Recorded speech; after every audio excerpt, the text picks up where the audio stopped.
നമസ്കാരം. Bigg Boss അഗ്നിപരീക്ഷ episode number 2.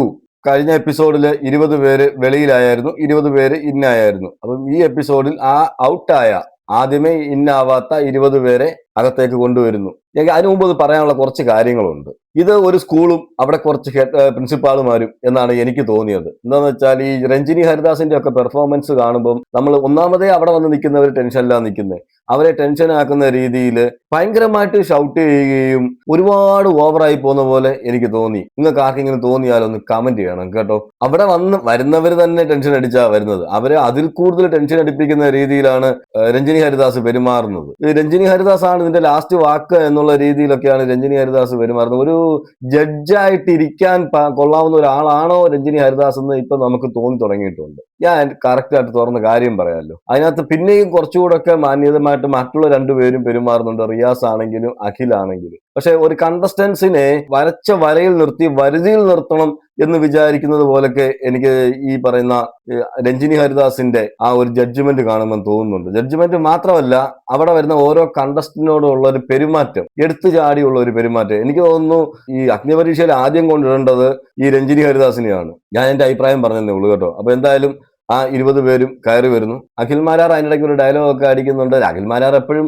സ്വയം പുകഴ്ത്തി പറയുന്ന ഒരാളാണല്ലോ. അപ്പൊ ഇതിനകത്തും കുറവൊന്നുമില്ല. മിക്ക സ്ഥലങ്ങളിലും തന്നെ എങ്ങനെ ബൂസ്റ്റ് ചെയ്യാം എന്ന് അഖിൽ മാരാർ കൃത്യമായിട്ട് പഠിച്ചു വന്നതുപോലെ ഉണ്ട്. അതുപോലെ ബൂസ്റ്റ് ഇപ്പൊ ചെയ്യാൻ ശ്രമിക്കുന്നുമുണ്ട്. അത് നമുക്ക് മനസ്സിലാവും. ഹുസൈൻ ബോൾട്ടിന്റെ ഒരു കഥ പറയുന്നുണ്ട് അഖിൽ മാരാർ. എന്നാൽ ഒന്നാമത് വരുന്ന ആളെ എല്ലാവരും ഓർക്കുന്നു. ഹുസൈൻ ബോൾട്ടിന് കൂടെ ഒരാൾ ഓടുന്നു. അപ്പം രണ്ടാമത് വന്ന ആളെ അധികം ആരും ശ്രദ്ധിക്കാറില്ല. പക്ഷെ അവരിലും കഴിവുകൾ ഒളിഞ്ഞു കിടപ്പുണ്ട് എന്നാണ് അവിടെ പറഞ്ഞു വെക്കുന്നത്. അപ്പോൾ തന്നെ റനീഷ പറയുന്നുണ്ട്, അത് എനിക്കിട്ടൊന്ന് കുത്തിയതാണല്ലോ എന്നൊരു പറച്ചിട്ട് പറയുന്നുണ്ട്. കാരണം ഇവർ രണ്ടുമായിരുന്നല്ലോ ഫൈനലിൽ വന്നിരുന്നത് ഈ മാരാറിന്റെ സീസണിൽ. മാരാർ വിന്നാകുകയും ചെയ്തു. അപ്പൊ അഖില് പറയും, അത് കഴിഞ്ഞിട്ട് അഖില് പറയുന്നുണ്ട്, എനിക്ക് നിന്നേക്കാൾ വോട്ട് കിട്ടിയത് എനിക്കാണെന്നൊക്കെ പറയുന്നുണ്ട്. ഒരുപാട് വോട്ട് എനിക്ക് കൂടുതലായിരുന്നു എന്നുള്ള രീതിയിലൊക്കെ അവിടെ പറഞ്ഞ് അതൊരു തമാശ രീതിയിലൊക്കെ അവിടുന്ന് പോകുന്നു. പുതുതായിട്ട് കയറി വന്ന 20 പേരിൽ പൂജ എന്ന് പറഞ്ഞൊരു പെൺകുട്ടിയുണ്ട്. ഞാൻ കണ്ടിടത്തോളം അത് കുറച്ച് ഓവറായിട്ട് സംസാരിക്കുന്ന ഒരു പെണ്ണായിട്ട് എനിക്ക് തോന്നി. ഭയങ്കര കോൺഫിഡന്റോടുകൂടി ഞാൻ ഇവിടെ എന്തോ വലിയ സംഭവമാണെന്നുള്ള രീതിയിലൊക്കെ വന്ന് സംസാരിക്കുന്നതായിട്ട് എനിക്ക് തോന്നി. അപ്പൊ ഇതിനകത്ത് പറയുന്നതെല്ലാം ഞാൻ എന്റെ അഭിപ്രായങ്ങളാണ് കേട്ടോ. നിങ്ങളുടെ അഭിപ്രായം ചിലപ്പോൾ വ്യത്യസ്തമായിരിക്കാം. ആണെങ്കിൽ തന്നെ നിങ്ങൾ കമന്റ് ചെയ്തോളൂ. ഈ പൂജ എന്ന് പറയുന്ന പെൺകുട്ടി പറയുന്നത് അപ്പൊ നമ്മൾ കണ്ടതാണ്, പൂട്ട് തുറക്കാൻ പറ്റാതിരുന്നിട്ടും പൂജ എന്ന് പറഞ്ഞ വേറൊരു പെൺകുട്ടിയെ ഫസ്റ്റ് എപ്പിസോഡിൽ അകത്തേക്ക് കയറ്റിയായിരുന്നു. അതിനെ ചോദ്യം ചെയ്തുകൊണ്ടാണ് ഈ പൂജ വരുന്നത്. ഈ പൂജ പറയുന്നത് അത് അവിടെ ഒരു ഫെയർ ഗെയിം ആയിട്ട് എനിക്ക് തോന്നിയില്ല, അൺഫെയർ ഗെയിം ആയിട്ടാണ് തോന്നിയത്. അത് പൂജ അവിടെ കിടന്ന് കരഞ്ഞത് കൊണ്ടാണ് നിങ്ങൾ അകത്തേക്ക് കയറ്റി വിട്ടതെന്ന് പറയുന്നു. അപ്പോൾ തന്നെ രഞ്ജിനിക്ക് അങ്ങ് കൊണ്ടു. ഇവ അങ്ങനെ സംസാരിച്ചപ്പോഴത്തേക്ക് ചോദ്യം ചെയ്തു എന്നുള്ള രീതിയിലായി പോയി രഞ്ജിനി. അപ്പൊ രഞ്ജിനി ഹരിദാസ് ചോദിക്കുന്നുണ്ട്, നിങ്ങളുടെ കയ്യിൽ ക്ലൂ ഉണ്ടായിരുന്നോ അല്ലെങ്കിൽ താക്കോൽ ഉണ്ടായിരുന്നോ എന്ന് ചോദിക്കുന്നുണ്ട്. അപ്പൊ പറയുന്നുണ്ട്, ഞങ്ങൾ രണ്ടുപേരുടെ കയ്യിൽ ക്ലൂ ഉണ്ടായിരുന്നു, താക്കോലും ഉണ്ടായിരുന്നു. പക്ഷെ ഞങ്ങൾക്ക് തുറക്കാൻ പോയപ്പോൾ തുറക്കാൻ പറ്റിയില്ല. ഈ പറയുന്ന മറ്റേ പൂജയ്ക്ക് സംഭവിച്ചതുപോലെ തന്നെ ഞങ്ങളുടെ ലോക്ക് ബ്ലോക്ക് ആയിരുന്നു എന്ന് പറയുന്നുണ്ടായിരുന്നു. ഈ പറയുന്ന പൂജ അങ്ങനെ സംസാരിച്ചപ്പോഴത്തേക്ക് നമ്മുടെ രഞ്ജിനിക്ക് അങ്ങ് പൊള്ളി. അപ്പോഴത്തേക്ക് രഞ്ജിനി എന്ത് ചെയ്യുന്നു വെച്ചാൽ ഷൗട്ട് ചെയ്യാൻ തുടങ്ങി. ഷൗട്ട് ചെയ്തിട്ട് പറഞ്ഞത്, ഇവിടെ കളിച്ച് ജയിച്ചാൽ മാത്രമേ കയറാൻ പറ്റത്തുള്ളൂ, കൂടുതൽ ചോദ്യങ്ങളൊന്നും ഇങ്ങോട്ട് ചോദിക്കണ്ട, അല്ലെങ്കിൽ ഞങ്ങൾ എല്ലാവരെയും പുറത്താക്കും എന്നുള്ള രീതിയിൽ ഒരു ഭീഷണി അങ്ങ് മുഴക്കി. ഒരുമാതിരി ഞാൻ പറഞ്ഞില്ലേ, പ്രിൻസിപ്പാളിന്റെ രീതി, കോളേജിലെ പ്രിൻസിപ്പാൾ അല്ലെങ്കിൽ സ്കൂളിലെ ഹെഡ് മാസ്റ്റേഴ്സ്, ആ പ്രിൻസിപ്പാൾ അങ്ങനെയുള്ള ഒരു രീതിയിലേക്കൊക്കെ രഞ്ജിനി മാറുന്നതായിട്ട് എനിക്ക് തോന്നി.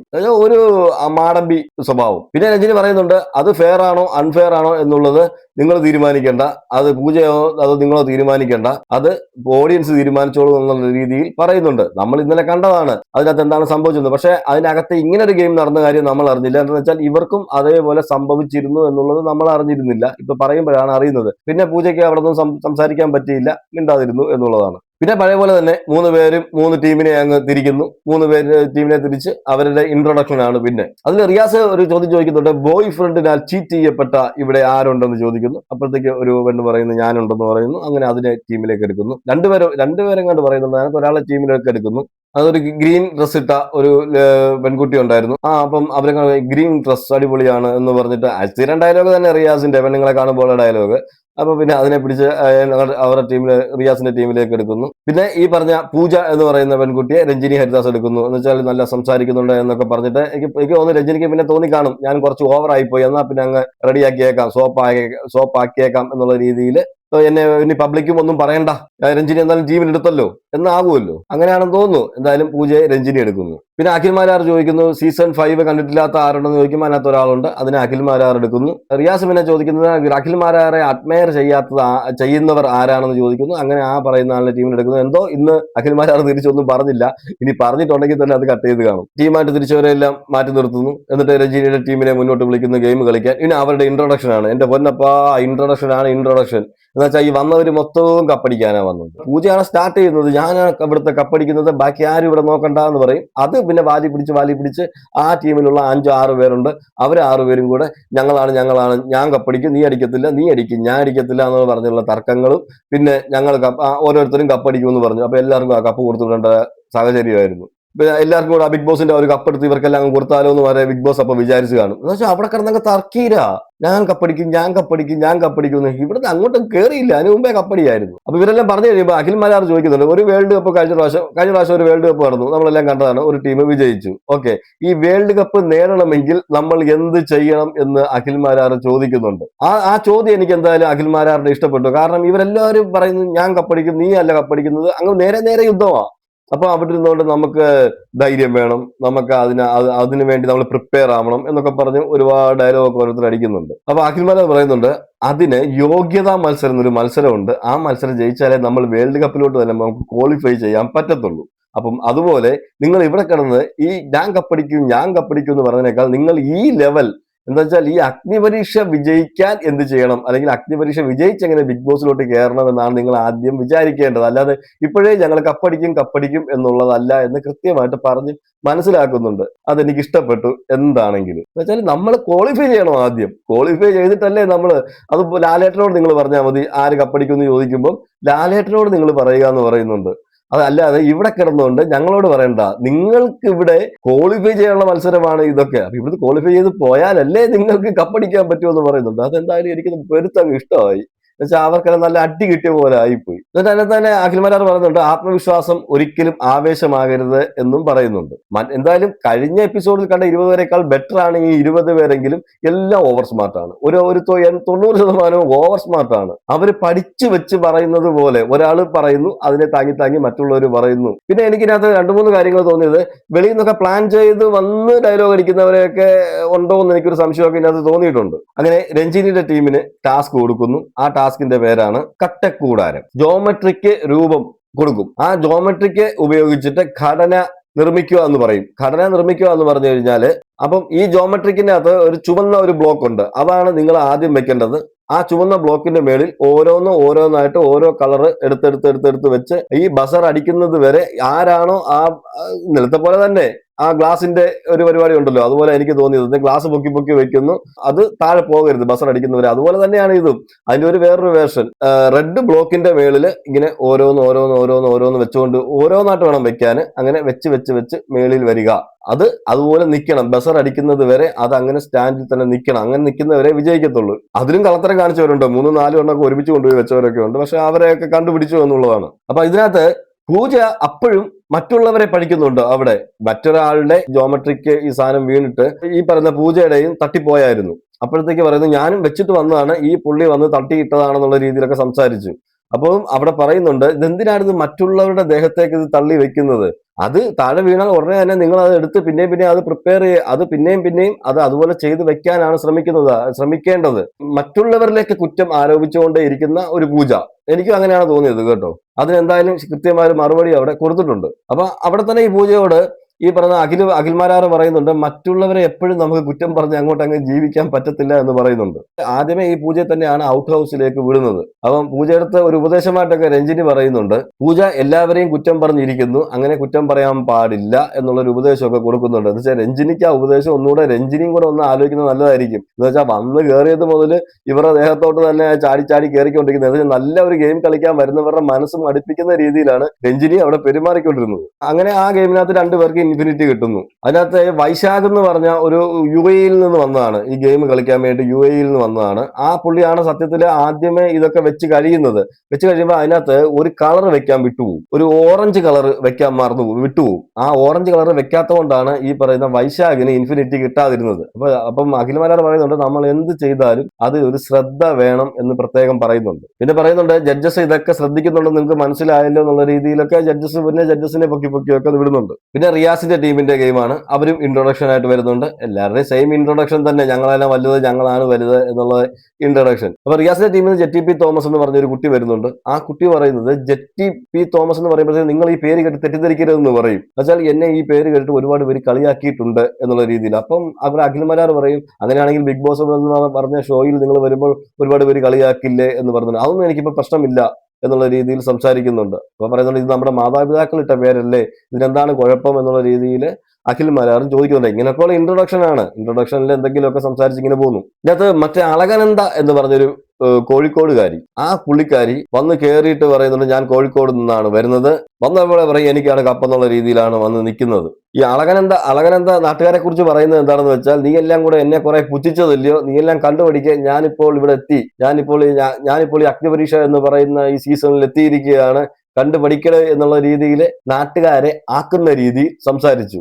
ഈ അളകനന്ദ ഇപ്പൊ അകത്ത് കയറിയെന്നിരിക്കട്ടെ, അളകനന്ദക്ക് ഈ നാട്ടുകാരും കൂടിയല്ലേ വോട്ട് ചെയ്യേണ്ടത്. അപ്പൊ അളകനന്ദ ഒന്നും ചിന്തിച്ചില്ലെന്ന് തോന്നുന്നു. പക്ഷെ പൂജ അവിടെ ഇരുന്നുകൊണ്ട് ഔട്ടായെങ്കിലും പൂജ അവിടെ ഇരുന്നുകൊണ്ട് പറയുന്നുണ്ട്, എന്തായാലും നാട്ടുകാരുടെ വോട്ട് എനിക്കേ കിട്ടത്തുള്ളൂ, നിനക്ക് കിട്ടത്തില്ല എന്നുള്ള രീതിയിൽ പറയുന്നുണ്ട്. അപ്പൊ ഈ അളകനന്ദ വന്നപ്പോഴേ പൂജയോട് പറയുന്നുണ്ട്, പൂജയാണല്ലോ ആദ്യം പറഞ്ഞ് എനിക്ക് ഈ കപ്പ് എനിക്കാണ്, ബാക്കി ആർക്കും കിട്ടത്തില്ലെന്ന് പറഞ്ഞ് ഡയലോഗ് അടിച്ച് വന്നത്. അത് പറഞ്ഞുകൊണ്ട്, പൂജയ്ക്കല്ല കപ്പ്, എനിക്കാണ് കപ്പെന്ന് പറയുമ്പോഴാണ് പറയുന്നത്, ഇനി എന്താ നിന്റെ നാട്ടുകാരുടെ വോട്ട് നിനക്ക് കിട്ടത്തില്ല എന്ന് പറഞ്ഞത്. അപ്പൊ എനിക്ക് നാട്ടുകാരല്ലോ തീരുമാനിക്കുന്നത്, ബാക്കിയുള്ള ആൾക്കാരുണ്ടല്ലോ എന്നുള്ള രീതിയിൽ അളകനന്ദ സംസാരിക്കുന്നുണ്ട്. എന്തായാലും വന്നപ്പോഴേ നാട്ടുകാരെ വെറുപ്പിച്ചു എന്നുള്ളത് സത്യമാണ്. അപ്പൊ പൂജയും അളകനന്ദയും ശരിക്കും അങ്ങോട്ടും ഇങ്ങോട്ടും ഒരു തർക്കമൊക്കെ ഉണ്ടാകുന്നുണ്ട്.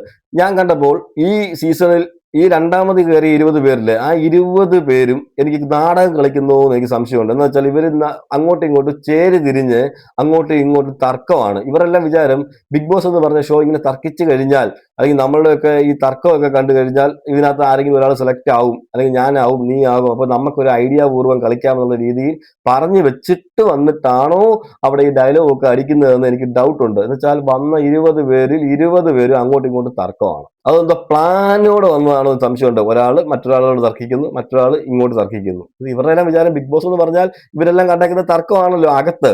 പക്ഷെ ഇവർക്ക് ഇപ്പോൾ അഗ്നിപരീക്ഷ എന്താണെന്ന് മനസ്സിലായിട്ടില്ല എന്നുള്ളതാണ്. അത് എത്ര ജഡ്ജസ് അവിടെ മനസ്സിലാക്കിയെന്നുള്ളത് നമുക്കറിയത്തില്ല. ജഡ്ജസിന് എന്തായാലും മനസ്സിലായി കാണും ഇവര് പ്ലാനിങ് ആണെന്നുള്ളത്. എനിക്ക് തോന്നി അത് പ്ലാനിങ് ആണെന്ന്. ഇവർ കാണിക്കുന്ന ഈ നാടകമായിട്ടാണ് എനിക്ക് തോന്നിയത് കേട്ടോ. എന്താന്ന് വെച്ചാൽ തോന്നിപ്പോവും, വരുന്നവരെല്ലാം അങ്ങോട്ടും ഇങ്ങോട്ടും തർക്കിക്കുക. എന്തോ കാര്യം എന്ന് ചോദിച്ചാൽ ഒന്നുമില്ല. എനിക്ക് കപ്പ് കിട്ടുമെന്ന് പറഞ്ഞാൽ മറ്റൊരാൾ പറയും നിലക്കല്ലടി കപ്പ്, എനിക്കാ കപ്പ് എന്ന് പറയും. പിന്നെ അതിന്റെ പേരിൽ അങ്ങോട്ട് തർക്കമാണ്. അപ്പൊ റിയാസ് അതിനകത്ത് ഓരോരുത്തരോട് ചോദിക്കുന്നുണ്ട്, ഷഹീനോ അങ്ങനെ എങ്ങാണ്ടാണ് ആ പുള്ളിയുടെ പേര്. അങ്ങോട്ട് ചോദിക്കുന്നത്, നിങ്ങൾക്ക് ഇതിനകത്ത് നിന്ന് ഒരാളെ പുറത്താക്കാൻ പറ്റിയാൽ നിങ്ങൾ ഇപ്പോൾ ആരെ പുറത്താക്കും എന്ന് പറയുമ്പോൾ ഒരു പിങ്ക് ഡ്രസ് ഇട്ട ഒരു ലേഡി ഉണ്ട്, അതിനെ ഞാൻ പുറത്താക്കും എന്ന് പറയുന്നു. കാരണം എന്താ വെച്ചാൽ പറയും ഇത് ഫേക്ക് ആണ് എന്ന് പറയുന്നുണ്ട്. എന്റെ ഫ്രണ്ടാണ്, എന്നാലും ഇത് ഫേക്ക് ആണ് ഇവൾ എന്നുള്ള രീതിയിൽ സംസാരിക്കുന്നുണ്ട്. അതാണ് ഞാൻ പറയുന്നത്, ഇവരൊക്കെ വെൽ പ്ലാനഡ് ആയിട്ട് വന്ന പോലെ തോന്നുന്നുണ്ട്. എന്ന് വെച്ചാൽ അപ്പോഴേ അത് ഫേക്ക് ആണെന്ന്. അപ്പൊ രഞ്ജിനി ചോദിക്കുന്നുണ്ട്, വന്ന് 2 ദിവസം ആയപ്പോഴേ നിങ്ങൾക്ക് ആൾക്കാരെല്ലാം മനസ്സിലാക്കി തുടങ്ങിയല്ലോ എന്നൊക്കെ പറയുന്നുണ്ട്. പിന്നെ മുളവടി ടാസ്ക് ഞാൻ പറയാമല്ലോ, ഈ തുള്ളൽ ടാസ്ക് എന്ന് നമുക്ക് പറയാം. എന്തോ ടാസ്കാ ഇതൊക്കെ. ഇതിലും നല്ലത് നമുക്ക് കൊല്ല കുട്ടിയും കോലുവോ അല്ലെങ്കിൽ അടിച്ചോ പിടിച്ചോയോ സാറ്റ് കളിയോ അതൊക്കെയായിരുന്നു. അപ്പൊ ആ ടീമിലെ എല്ലാവരുടെയും കയ്യിൽ മുളവടി കൊടുത്തിട്ട് റനീഷ പറയുന്നു, നിക്ക് ഇതിനകത്തുകൊണ്ടൊരു പരിപാടിയുണ്ട്, നമുക്കെല്ലാം കൂടെ തുള്ളാന്ന് പറയുന്നു.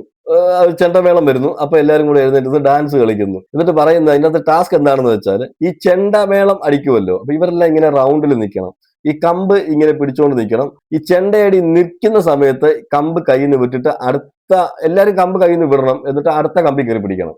സ്വന്തം കമ്പിൽ തന്നെ പറ്റത്തില്ല, അടുത്തുള്ള ഒരാളുടെ റൈറ്റ് സൈഡ് ഇങ്ങനെ പോകണമെന്ന് പറഞ്ഞത്. അപ്പൊ റൈറ്റ് സൈഡിലെ കമ്പിൽ കയറി പിടിക്കണം. അപ്പൊ ആർക്കാണോ കമ്പ് കിട്ടാത്തത് അവര് പുറത്താകും. ഷെയ്ൻ എന്നാണ് എനിക്ക് തോന്നുന്നത് ആ പുള്ളിയുടെ പേര്. പക്ഷെ നല്ല ബുദ്ധിപൂർവ്വം കളിച്ചതാണെന്ന് എനിക്ക് തോന്നുന്നത്. എന്ന് വെച്ചാൽ ഈ കമ്പ് താഴെ വീഴാൻ പോകുമ്പോൾ താഴെ നിന്ന് പിടിക്കുന്നുണ്ട്, ഈ ഇരുന്ന് പിടിക്കും. അത് പക്ഷെ വേറെ ആരും അവിടെ ചെയ്യുന്നത് കണ്ടില്ല.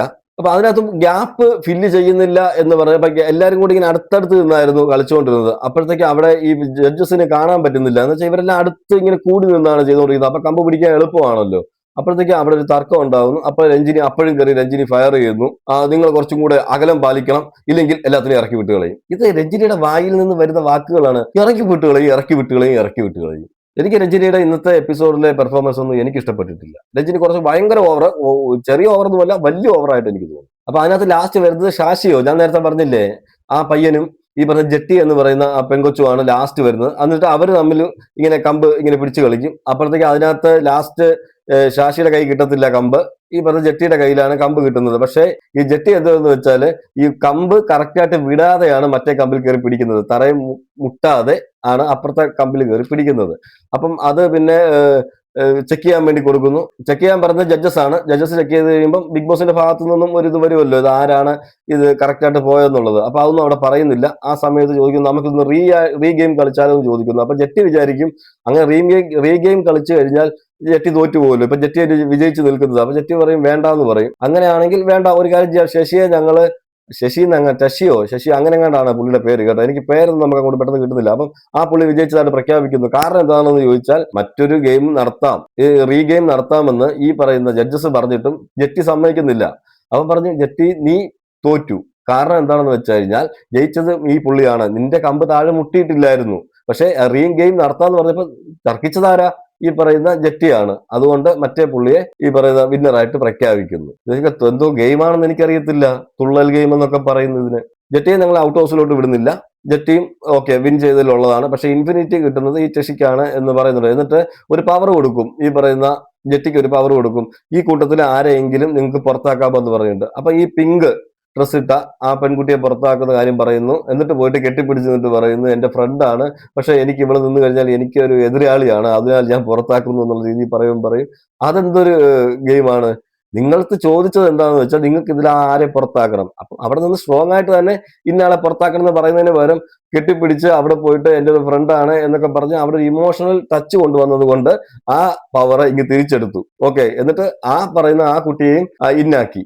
ഇത് കാരണം ആ പവറും പോയി, ഒരാളെ പുറത്താക്കാനുള്ള പവറും പോയി, ഈ പറയുന്ന പറഞ്ഞ കുട്ടിയെ ഈ സേഫ് ആക്കുകയും ചെയ്തു. പറഞ്ഞ കുട്ടിയെന്നൊന്നും അല്ല കേട്ടോ, അതിലൊക്കെ ഹൗസ് വൈഫ് ഒക്കെയാ. അതായത് പിന്നെ അടുത്തത് അഖിൽമാരാറിന്റെ ടീം വരുന്നു. അഖിൽമാരാറിന്റെ ടീം വരുമ്പോൾ അവർ ഇൻട്രോഡക്ഷൻ പറയുന്നു, അവരെങ്ങനെയാണ് അങ്ങനെയാണെന്നൊക്കെ എല്ലാവരും പൊക്കി ഞാൻ നേരത്തെ പറഞ്ഞതുപോലെ ഞങ്ങളാണ് വലിയ ആളെന്നൊക്കെ പറയും. അതിനകത്ത് മട്ടാഞ്ചേരി എന്നൊരു അഫിയാൻസ് എന്ന് പറയുന്ന ഒരു ലേഡി വരുന്നുണ്ട്. അപ്പൊ ആ ലേഡിയോട് ചോദിക്കും നിങ്ങൾക്ക് ബിഗ് ബോസിലെ ഇഷ്ടപ്പെട്ട കണ്ടസ്റ്റന്റ് ആരാന്ന് ചോദിക്കാൻ പറയും അനീഷ് എന്ന് പറയും. അപ്പോൾ തന്നെ അത് തന്നെ പറയുന്നുണ്ട്, എന്നാൽ ഇഷ്ടമില്ലാത്ത ആളെ കൂടെ ചോദിക്കുന്ന അങ്ങോട്ട് പറയുവാണ്, ഇഷ്ടമില്ലാത്ത ആളെ കൂടെ ചോദിക്കുന്നു. അപ്പൊ പറയും ഇഷ്ടമില്ലാത്ത ആരാണെന്ന് ചോദിക്കും, പറയും ശൈത്യയാണെന്ന് പറയും. എനിക്കറിയത്തില്ല, അങ്ങോട്ട് പറയിക്കുകയാണ്. അപ്പൊ ഇവരൊക്കെ ഭയങ്കര ഓവറായിട്ട് എനിക്ക് തോന്നി കേട്ടോ. ഇവര് കഴിഞ്ഞ ദിവസം വന്നവരെക്കാൾ നല്ല പെർഫോമൻസ് ഒക്കെ ആണ് എന്ന് പറഞ്ഞാലും ബിഗ് ബോസിന് പറ്റിയ മെറ്റീരിയൽസ് ഉണ്ട് ഇതിനകത്ത്. കഴിഞ്ഞ എപ്പിസോഡിനേക്കാൾ സാറ്റിസ്ഫൈഡ് ആണെന്ന് പറഞ്ഞാലും എല്ലാവരും കുറച്ച് ഓവർ സ്മാർട്ട് ആയിട്ട് പെരുമാറുന്ന പോലെ എനിക്ക് തോന്നി. എല്ലാവരും ഓവർ സ്മാർട്ട് ആയിട്ട്, എന്താണെന്നൊന്നും അറിയത്തില്ല. പിന്നെ അഖിൽമാരാറ് ഇതിനകത്തൊക്കെ പറയുന്നുണ്ട്, നിലപാടിന്റെ കാര്യമൊക്കെ ചോദിക്കുന്നുണ്ട്. നിലപാടെന്ന് പറഞ്ഞാൽ എന്താണെന്നൊക്കെ ഒരാൾ പറയും, എനിക്ക് ഭയങ്കര നിലപാടാണെന്ന് പറയും. ഒരു കണ്ടസ്റ്റന്റ് പറയും ആ നിലപാടിന്റെ അർത്ഥം പറയൂ എന്നുള്ളത്. ഇഷ്ട ആളാ ചോദിക്കുന്ന നിലപാടിന്റെ അർത്ഥം, അഖിൽമാരാറ്. അപ്പൊ നിലപാട് എന്ന് പറഞ്ഞാൽ നമ്മളിടത്ത് സത്യസന്ധമായി നിൽക്കുക എന്നുള്ളതാണ്. സത്യസന്ധത കണ്ടില്ലെങ്കിൽ നമ്മൾ അവിടെ നിൽക്കുന്നില്ല. അതാണ് നിലപാട് എന്നുള്ള രീതിയിൽ അഖിൽമാരാർ അവിടെ പറഞ്ഞു ബോധിപ്പിക്കുന്നത്. വെച്ചാൽ അഖിൽമാരാറിനെ തന്നെ വൈറ്റ് വാഷ് അടിക്കുന്ന പോലെ എനിക്ക് തോന്നി ആ നിലപാട് വിഷയത്തിലൊക്കെ. നിലപാട് വിഷയം മാത്രമല്ല, അതിനകത്ത് പല വിഷയങ്ങളിലും അവരുടെ ടാസ്ക് എന്താണെന്ന് വെച്ചാൽ ഇവർക്ക് എല്ലാവർക്കും ചെറിയ കളറുകൾ കൊടുക്കും. നിങ്ങൾക്ക് ഇഷ്ടമുള്ള കളർ തിരഞ്ഞെടുക്കാൻ പറയും, ചെറിയൊരു പേപ്പർ പോലെ. അപ്പൊ അവർ തിരഞ്ഞെടുക്കും. അപ്പം ആ കളറ് ഈ ഒരു റൗണ്ടിനകത്ത് ഈ കളറെല്ലാം കൂടെ മിക്സ് ചെയ്തിട്ടിരിക്കും. എന്നിട്ട് എല്ലാവർക്കും ടേബിൾ വെച്ചിട്ടുണ്ട്. ആ ടേബിളിനകത്ത് എല്ലാ ടേബിളിലും ബൗളും ഉണ്ട്. ആ ബൗളിനകത്ത് ഇവർക്ക് കിട്ടിയ കളറ് പോയി സ്ട്രോ വെച്ചിട്ട് ഇങ്ങനെ ഊതിയെടുത്തുകൊണ്ട് വരണം. മനസ്സിലായോ? ഇപ്പൊ എനിക്ക് റെഡാണ് കിട്ടിയതെങ്കിൽ ഞാൻ റെഡ് മാത്രമേ ഇടാൻ പാടുള്ളൂ. പക്ഷെ അതിനകത്തൊരു മഞ്ഞയോ വല്ലതും വന്നു കഴിഞ്ഞാൽ പുറത്താകും. അതിനകത്തൊരു ക്ലൂ കൊടുക്കുന്നുണ്ട്. പക്ഷെ ഈ ക്ലൂ ഈ മത്സരാർത്ഥികൾക്കൊന്നും മനസ്സിലാകില്ല എന്നുള്ളത് മറ്റൊരു കാര്യം. അങ്ങനെ എല്ലാവരും കൂടി പോകുന്നു, ഇതൊക്കെ എടുക്കുന്നു, സ്ട്രോ വെച്ച് എടുക്കുന്നു, കൊണ്ടുവന്ന് ബോളിൽ ഇടുന്നു. അപ്പൊ ഇതിനകത്ത് മറ്റൊരു കാര്യം എന്താണെന്ന് വെച്ചാൽ ജഡ്ജസ് ഇടയ്ക്കിടയ്ക്ക് അഖിൽമാരാർ പറയുന്നുണ്ട്, നിങ്ങൾക്ക് ഇതിനകത്ത് ഇനിയും ജയിക്കാൻ അവസരമുണ്ടെന്ന് പറയുന്നുണ്ട് ഈ കുറഞ്ഞതൊക്കെ ഇടുന്നവരോട്. കാരണം എന്താണെന്ന് വെച്ചാൽ വേറെ ഒരാളുടെ കളർ കൊണ്ടുപോയി ഞാൻ നേരത്തെ പറഞ്ഞതുപോലെ മറ്റൊരാളുടെ ബോളിൽ ഇടാം. പക്ഷെ ഇവർക്ക് ആർക്കും അത് കത്തിയില്ല എന്നുള്ളതാണ്. അങ്ങനെ ഇട്ടാൽ ആ ബോളിനകത്ത് മറ്റൊരു കളർ കിടക്കുവാണെങ്കിൽ ആ ആള് പുറത്താവും ഓട്ടോമാറ്റിക്. അപ്പം അഖിൽമാരാർ പറയുന്നുണ്ട് പിന്നെ എല്ലാവരും ഭയങ്കര സത്യസന്ധന്മാരാ, ഡീസന്റ് ആണ്, എല്ലാവരും ഭയങ്കര സത്യസന്ധന്മാരും നീറ്റുമാണ്, ഡീസന്റ് ആൾക്കാരാണ് എന്നുള്ള രീതിയിൽ അഖിൽമാരാർ പറയുന്നുണ്ട്. അപ്പൊ എന്നിട്ട് ലാസ്റ്റ് ഗെയിം കഴിഞ്ഞു. കുറച്ചുപേര് ഔട്ട് ഹൗസിലോട്ടും കുറച്ചുപേര് ഇന്നുമായി അവിടെ ഇരിപ്പുണ്ട്. അതിനുശേഷം റനീഷ് ചോദിക്കുന്നുണ്ട് റിയാസിനോട്, ഇന്നലത്തെ ആൾക്കാരാണോ നല്ലത്, ഇന്നത്തെ ആൾക്കാരാണോ നല്ലത്? അപ്പൊ പറയും ഇന്ന് വന്നവരെയാണ് ഞാൻ സാറ്റിസ്ഫൈഡ് എന്ന് പറയുന്നുണ്ട്. അത് കറക്റ്റ് കാര്യമാണ് കേട്ടോ. നമുക്കും സാറ്റിസ്ഫൈഡ് ഇന്ന് വന്നവരാണ്. കുറച്ച് ഓവർ സ്മാർട്ട് ആണെങ്കിലും, കുറച്ച് വായാടിത്തരങ്ങൾ എല്ലാവർക്കും ഉണ്ടെങ്കിലും, കുറച്ച് പ്ലാനിംഗ് ഒക്കെ വെളിയിൽ നിന്ന് ചെയ്തിട്ട് വന്നതായിട്ട് നമുക്ക് തോന്നുമെങ്കിലും ഓക്കെയാണ്. ഇന്നലെ വന്നവരെക്കാൾ ഓക്കെയാണ് ഇന്ന് വന്ന് കയറിയവര്. പിന്നെ റനീഷ് പറഞ്ഞൊരു തമാശയുണ്ട് കേട്ടോ. നമ്മൾ ഇപ്പൊ കണ്ടതൊക്കെ സാമ്പിൾ വെടിക്കെട്ടാണ്. നാളെ മുതൽ ഇതിലും ഭയങ്കര ഗെയിമുകളൊക്കെയാണ് കിട്ടാൻ പോകുന്നത് എന്ന് പറയുന്നുണ്ട്. അപ്പോൾ ഈ 40 പേര് നാളെ മുഖാമുഖം നിന്ന് ഗെയിം കളിക്കാൻ പോവുകയാണ്. അപ്പം ഇതൊന്നും നമ്മൾ ഇന്നിപ്പോ കണ്ടതെല്ലാം സാമ്പിൾ വെടിക്കെട്ട്, ഇനി കാണാൻ പോകുന്നതാണ് റിയൽ ഗെയിം എന്നുള്ള രീതിയിലൊക്കെ പറയുന്നുണ്ട്. ഇങ്ങനത്തൊക്കെ ടാസ്ക് ആണെങ്കിൽ ഈ പറഞ്ഞ് വീർപ്പിക്കുന്ന പോലുള്ള സംഭവങ്ങളൊന്നും ഇല്ല. ഓക്കെ, ഇത് ചുമ്മാതെ കൊച്ചു പിള്ളേരൊക്കെ അങ്ങോട്ടും ഇങ്ങോട്ടും വീട്ടിലൊക്കെ ഇരുന്ന് കളിക്കുന്ന കളികളൊക്കെയാണ് ഈ ഇപ്പൊ എടുത്ത് കൊടുത്തിരിക്കുന്നത്. ഇനിയിപ്പം അടുത്ത എപ്പിസോഡിൽ ചിലപ്പം അതിലും വലിയ കട്ടിയായ ഗെയിമൊക്കെ വരുമായിരിക്കാം, അറിയത്തില്ല. ഇവരുടെ കടുങ്കട്ടി ഗെയിം എന്ന് പറയുന്നത് ഈ പറഞ്ഞ പോലെ ഗ്ലാസ് അടുക്കി വെക്കുക, എട്ടൂലി സിറ്റിപ്പം കളിക്കുന്നത് പോലെ, ഇങ്ങനെ ഈ പറയുന്ന പോലെ സ്ട്രോയിൽ ഇങ്ങനെ പേപ്പർ എടുത്തുകൊണ്ട് പോയി ബോളിലിടുക, ഇതൊക്കെയാണ് ഇവരുടെ മികച്ച ടാസ്കുകൾ. മനസ്സിലായില്ലേ? എന്തായാലും കഴിഞ്ഞ എപ്പിസോഡിനേക്കാൾ സാറ്റിസ്ഫൈഡ് ആണ് ഈ എപ്പിസോഡ്. പക്ഷെ ആ ജഡ്ജസ് എന്ന് പറയുന്നതിൽ അഖിൽ മാരാർ ഓക്കെ, റിയാസും ഓക്കെ, പക്ഷെ രഞ്ജിനിയെ എനിക്കെന്തോ അങ്ങോട്ട് പിടിച്ചില്ല. ഇന്നത്തെ എപ്പിസോഡിൽ ഭയങ്കര ഓവർ സ്മാർട്ടായിട്ട് ഇടപെടുന്ന പോലെ തോന്നി. എന്ന് വെച്ചാൽ ഞാനാണ് ഇതല്ല ഹിന്ദി ബിഗ് ബോസിലും ഹിന്ദി അഗ്നിപരീക്ഷയിലൊക്കെ കാണിക്കുന്നത് പോലെ ചാരി ഇരുന്ന് ആ ഒരു റേഞ്ചിലേക്ക് ഇതിനെ കൊണ്ടുവരാൻ ശ്രമിക്കുന്നതായിട്ട് എനിക്ക് തോന്നി. അതൊക്കെ ഇവിടെ നടക്കുമോ എന്ന് വെച്ചാൽ ഈ വരുന്നവരെയൊക്കെ അങ്ങ് ഭയപ്പെടുത്തി പേടിപ്പിച്ച് എന്തോ ഞാൻ നേരത്തെ പറഞ്ഞതുപോലെ എനിക്കെന്തോ അത് ഇഷ്ടപ്പെട്ടില്ല. ചിലർക്ക് ഇഷ്ടപ്പെട്ടിരിക്കാം.